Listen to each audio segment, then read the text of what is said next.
तो पिछले एपिसोड में हमने देखा कि यहाँ फाइट के दौरान जिंगयू की नजर अचानक से जियांजू पर पड़ गई थी, जो कि अपने स्लेयर फॉर्मेशन टेक्निक को एक्टिवेट कर रहा था। ये देखकर जिंगयू फौरन अपने साथियों से कहता है कि हमें जल्द से जल्द जियांजू को रोकना होगा, इससे पहले कि वो अपनी स्लेयर फॉर्मेशन टेक्निक को एक्टिवेट कर ले, वरना तो हमारे लिए काफी ज्यादा मुश्किलें खड़ी हो जाएगी। जिसके बाद ये सारे लोग आगे बढ़ने ही वाले थे कि तभी इन लोगों के सामने बहुत सारे ड्रैगन वॉरियर्स आ गए थे, जिससे जिंगयू अपने सबसे खतरनाक स्किल का इस्तेमाल करते हुए तकड़ाने की कोशिश करता है। लेकिन इस तकड़ाव के बाद हम देखते हैं कि जिंगयू का हाथ भी बहुत ही दर्द कर रहा था।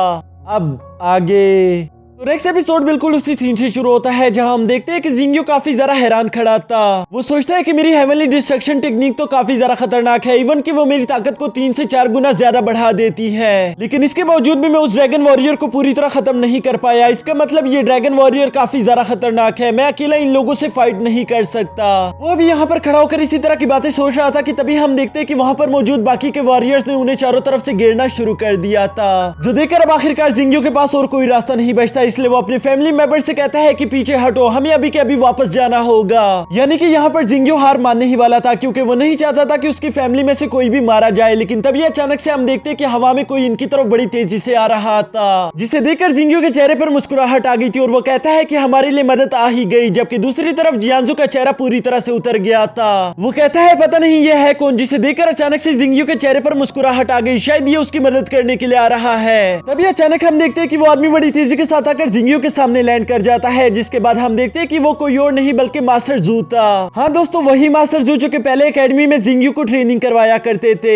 यहाँ मास्टर जू देखते हैं कि जिंगयू पहले से काफी ज्यादा पावरफुल हो चुका है, क्योंकि उसकी एनर्जी को वो यहाँ तक महसूस कर पा रहे थे। साथ ही साथ वो सोचते हैं कि जिंगयू जब टीएनजी एकेडमी छोड़कर जा रहा था तब उसका एनर्जी लेवल इतना ज्यादा हाई नहीं था, लेकिन अब तो उसका एनर्जी लेवल देखकर मुझे अपनी आंखों पर यकीन ही नहीं आ रहा। वो इतना ज्यादा पावरफुल हो चुका है कि वो डार्क मून फैमिली का अकेले सामना कर रहा है। यहाँ ये सारी बातें और मेमोरीज याद करने के बाद अचानक से हम देखते हैं कि सीनियर जू आगे जाकर जियांजू के सामने खड़े हो गए थे, जहां वो उसको वहीं पर रुक जाने के लिए कह देते हैं। ये सुनकर जियांजू को और भी ज्यादा गुस्सा आ गया था। वो कहते हैं कि सीनियर जू, इससे आपका कोई लेना देना नहीं, बल्कि ये हमारी फैमिलीज के बीच का मैटर है। आपको कोई हक नहीं कि आप हमारी फैमिली के पर्सनल मैटर्स के बीच में बोले। और ये कहते साथ ही साथ वो अपने किलिंग फॉर्मेशन को भी एक्टिवेट कर रहा था, ताकि वो आज यहाँ पर किंगयू फैमिली को जान से मार सके। जिस पर हम देखते हैं कि अब आखिरकार मास्टर जू को भी गुस्सा आ गया था और वो अपनी बॉडी से हाई एनर्जी रिलीज करना शुरू कर देते हैं। लेकिन वो अपना गुस्सा इन सबके सामने दिखा नहीं रहे थे। वो जियांजू से कहता है कि तुमने बिल्कुल सही कहा, मैं फैमिलीज के पर्सनल मैटर्स के बीच में इंटरफियर नहीं कर सकता, लेकिन आज का केस बिल्कुल स्पेशल है। यहाँ पर मेरी स्टूडेंट की बात हो रही है, अगर कोई भी मेरे स्टूडेंट को मारने की कोशिश करेगा तो मुझे बीच में आना ही पड़ेगा। यहाँ मैं आज आया हूँ ताकि मैं अपने स्टूडेंट की जान बचा सकूं, और अगर किसी ने भी मेरे स्टूडेंट को मारने की कोशिश की तो मैं उससे पहले ही उसे खत्म कर डालूंगा। ये सुनकर जियांजू कहता है कि कौन सा टीचर और कौन सा स्टूडेंट, आपने तो पहले ही जिंगयू को एकेडमी से निकाल दिया था, फिर तो आप उसके टीचर नहीं हुए। जिस पर हम देखते हैं कि मास्टर जू कहता है कि हमने उसे एकेडमी से जरूर एक्सपेल कर दिया था, लेकिन इसका मतलब ये नहीं कि वो मेरा स्टूडेंट नहीं है। वो अभी मेरा स्टूडेंट है और मैं बिल्कुल भी बर्दाश्त नहीं करूंगा कि मेरी नजरों के सामने कोई भी उसे नुकसान पहुंचाने की कोशिश करे। इसलिए मैं आपसे हाथ जोड़कर विनती करता हूँ कि आज यहाँ पर जो कुछ भी हुआ उसे भूल जाए। यहाँ ये सारी बातें सुनने के बाद जियांजू कहता है कि ये बूढ़ा आदमी काफी ज्यादा चालाक है, ये हाथ जोड़कर मुझसे विनती करने की कोशिश कर रहा है। साथ ही साथ ये अपनी बॉडी से निकलने वाली एनर्जी से मुझे धमकाने की कोशिश कर रहा है कि अगर मैंने इसकी बात ना मानी तो ये हम सबको यहीं पर मार डालेगा। सही बताऊं तो यहाँ पर जियांजू को कुछ समझ नहीं आ रहा था। वो सोचने पर मजबूर हो जाता है कि इस वक्त मैं क्या करूं, मेरे पास अच्छा मौका है किंगयू फैमिली को जान से मारने का, लेकिन अगर मैंने यहाँ पर ऐसा कुछ भी किया तो सीनियर जू हमारी पूरी फैमिली को खत्म कर देंगे। इसलिए मुझे समझ नहीं आ रहा कि मुझे क्या करना चाहिए। वो भी यहाँ पर इसी कश्मकश में थे कि तभी उनका एक सीनियर पीछे से आवाज लगाते हुए कहता है कि जियांजू, मेरी बात गौर से सुनो, तुम्हें यहाँ पर हार मान लेनी चाहिए, क्योंकि तुम्हारा ये किलिंग फॉर्मेशन भी सीनियर जू को खत्म नहीं कर सकता और हम सब लोगों की जान खतरे में आ जाएगी। जिस पर काफी ज्यादा सोचने के बाद आखिरकार हम देखते हैं कि जियांजू भी इसी बात पर एग्री हो गया था, क्योंकि वो जानता था कि मेरे इस कदम से मेरी फैमिली को काफी नुकसान हो सकता है। वो बेशक ही यहाँ पर किंगयू फैमिली को जान से मारना चाहता था, लेकिन सीनियर जू के होते हुए वो ऐसा कुछ नहीं कर सकता। इसलिए वो अपने मन ही मन में कहता है कि तुम लोगों को मैं बाद में देख लूंगा। और ये सब सोचने के बाद हम देखते हैं कि आखिरकार जियांजू ने अपनी किलिंग फॉर्मेशन को डीएक्टिवेट कर लिया था। जिसके बाद वो किंगयू फैमिली से कहता है कि तुम लोग यहाँ से जा सकते हो।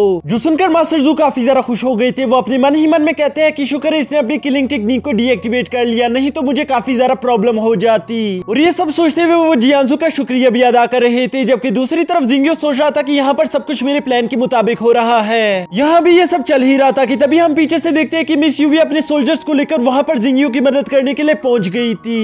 यहाँ पहले तो उसे काफी ज्यादा डर लग रहा था, लेकिन जब जिंगियो को वो अपने सामने सही सलामत देखती है तो उसके चेहरे पर अचानक से मुस्कुराहट आ गई थी। जबकि दूसरी तरफ जिंगियो भी वहाँ पर मिस यूवी को देखकर काफी ज्यादा खुश हो गया था और उसके चेहरे पर भी एक छोटी सी मुस्कान आ जाती है। जबकि दूसरी तरफ जियांसू कहता है कि इस लड़के के सपोर्टर्स तो कम ही नहीं हो रहे, पहले मास्टर जू और अभी ये लड़की भी अपने सोल्जर्स लेकर आ गई। जिंगियो यहाँ पर जियांसू का ये डरा हुआ चेहरा अच्छे से पढ़ पा रहा था, इसलिए वो अपने मन ही मन में कहता है कि आज ही अच्छा मौका है, मुझे ये फैसला करना ही होगा। और ये सब सोचते साथ ही हम देखते हैं कि जिंगियो थोड़ा सा आगे चला गया था, जहाँ वो जियांसू से कहता है कि आज के बाद मेरी फैमिली का तुम्हारे फैमिली के साथ कोई लेना देना नहीं, यानी आज के बाद मेरा क्लैन डार्क मून फैमिली का कोई भी हुक्म नहीं मानेगा। जो बताने के बाद हम देखते हैं कि जिंगियो वहाँ से रवाना हो गया था। इस बात पर जियांसू को काफी ज्यादा गुस्सा आ रहा था, लेकिन वो जानता था कि मास्टर जू के होते हुए मैं कुछ भी नहीं कर सकता, इसलिए वो अपने साथियों से कहता है कि इन लोगों को यहाँ से जाने दो। यहाँ ये हुक्म सुनकर हम देखते हैं कि डार्क मून फैमिली के सारे वॉरियर्स ने धीरे धीरे करके पीछे हटना शुरू कर दिया था, जो देखकर जिंगियो और उसके दोस्त काफी ज्यादा खुश हो जाते हैं। अब यहाँ जिंगियो अपने साथियों को लेकर वापस अपने घर की तरफ जा रहा था कि तभी मास्टर जू यूवी से सवाल करते हैं कि क्या तुम्हें भी जिंगियो ने यहाँ पर बुलाया था, जिस पर यूवी शर्माते हुए जवाब देती है कि नहीं, मुझे यहाँ पर जिंगियो ने नहीं बुलाया था, बल्कि मैं खुद यहाँ पर चली आई ताकि मैं उसकी मदद कर सकूं। यहाँ इन दोनों के बीच ही आंखों में आंखें मिलाकर शर्माना हो ही रहा था कि तभी प्रिंसेस यूनिंग पीछे से आकर यूवी से कहती है कि अचानक से तुम ऐसे कैसे आ गई, मुझे तो बिल्कुल उम्मीद भी नहीं थी। जिस पर यूवी उससे सवाल करती है हाँ मैं आ गई, लेकिन ये बताओ कि क्या तुम ठीक हो। तो सुनकर प्रिंसेस यूनिंग कहती है कि हाँ भला मुझे क्या हो सकता है, वैसे भी मेरी हिफाजत करने के लिए जिंगियो और व्हाइट वुल्फ है ना। जो सुनकर हम देखते हैं कि व्हाइट वुल्फ ने बहुत ही अजीब सा मुंह बना लिया था। तभी प्रिंसेस यूनिंग कहती है कि मैं इस जगह पर बहुत ज्यादा थक चुकी हूँ, इसलिए यूवी चलो हम दोनों यहाँ से चलते हैं। ये कहते साथ ही हम देखते हैं कि वो यूवी का हाथ पकड़कर वहाँ से फौरन भागना शुरू कर देती है, क्योंकि वो एक भी मिनट और यहाँ पर रुकना नहीं चाहती थी। इसके बाद हम देखते हैं कि जिंगियो वहाँ से अपनी फैमिली को लेकर जाते हुए काफी ज्यादा प्राउड महसूस कर रहा था, बिल्कुल ऐसे ही जैसे कि वो किसी जंग को जीत कर आया हो। और इसी के साथ हमारा ये एपिसोड भी खत्म हो जाता है।